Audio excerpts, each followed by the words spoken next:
Class 11 first সেমিস্টারে 40টা MCQ থাকবে প্রত্যেকটা সাবজেক্টে। এবার 40-এ 40 পাওয়া সম্ভব।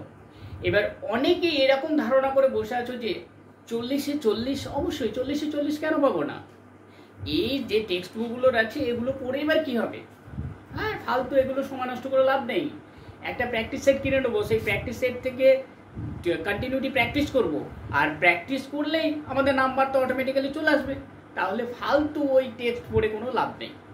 এইরকম কথা আমি কেন তোমাদের বলছি, তার কারণ আমি আমার স্টুডেন্টের কাছ থেকে এরকম ফিডব্যাক পেয়েছি, যার জন্য তোমায় বলছি এই ভুলটা কখনোই করবে না।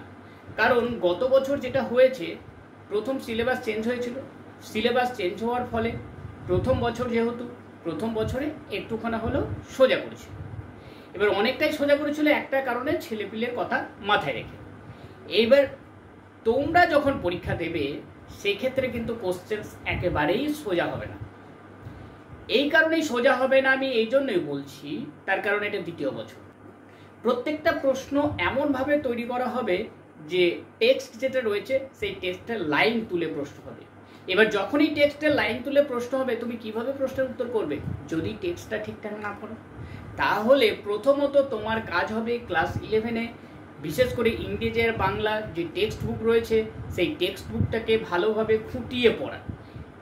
টেক্সট বুকটাকে যদি কেউ খুঁটিয়ে ঠিকঠাক পড়তে পারে সঠিকভাবে সঠিক পথে, তাহলে টেক্সট বুকের যে এমসিকিউ নাম্বারটা সেটা কেউ আটকাতে পারবে না, ফুলফিল নাম্বারটা পাওয়া যাবে। এইবার আসি গ্রামার পোর্শনে। গ্রামার পোর্শনে থাকবে 5, এই 5-এও 5 তোমরা পাবে। যেহেতু মাধ্যমিকে তোমরা narration change, voice change, group verb, transformation of sentence সব কিছুই পড়ে এসেছো, আর সেইগুলোই রয়েছে ক্লাস 11।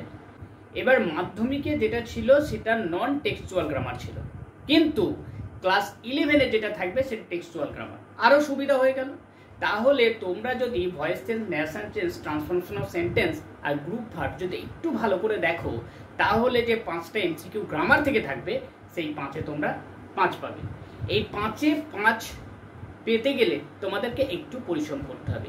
গ্রামারটাকে ভালো করে নখদর্পণে আনতে হবে, আর গ্রামারটা নখদর্পণে চলে এলেই যে কোনো প্রশ্ন আসুক তোমরা নিজেরাই উত্তর করতে পারবে। কয়েকটা প্র্যাকটিস সেট করে নিলে যথেষ্ট।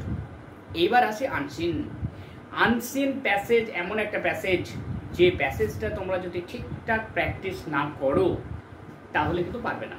তোমার মনে হতে পারে যে আনসিন প্যাসেজ প্র্যাকটিস করে কি করব, আনসিন আসবে, এই তো মাধ্যমিকে করেছি, 11-এ ওই দেখে দেখে করে দেবো।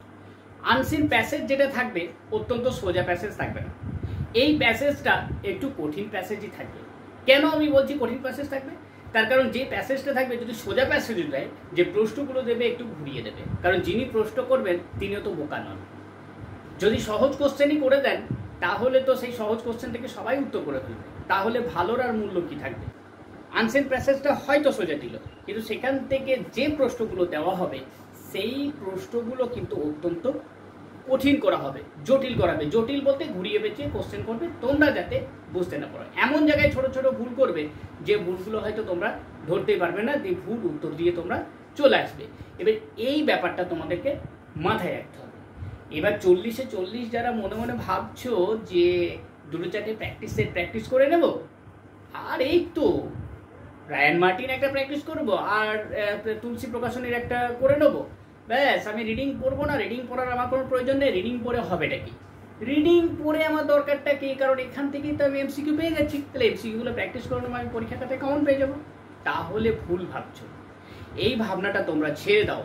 ক্লাস 11 ফার্স্ট সেমিস্টারে প্রত্যেকটা যে সাবজেক্ট রয়েছে সেই সাবজেক্টগুলোর টেক্সটগুলো ভালো করে পড়ো, তাহলে দেখবে ক্লাস 11-এ ফার্স্ট সেমিস্টারে যে 40টা এমসিকিউ নাম্বার থাকবে সেই 40-এ 40 তোমরা অ্যাচিভ করতে পারবে। ভিডিওটা যদি ভালো লাগে অবশ্যই একটা লাইক না দিয়ে যাবে না। So thank you for watching my video.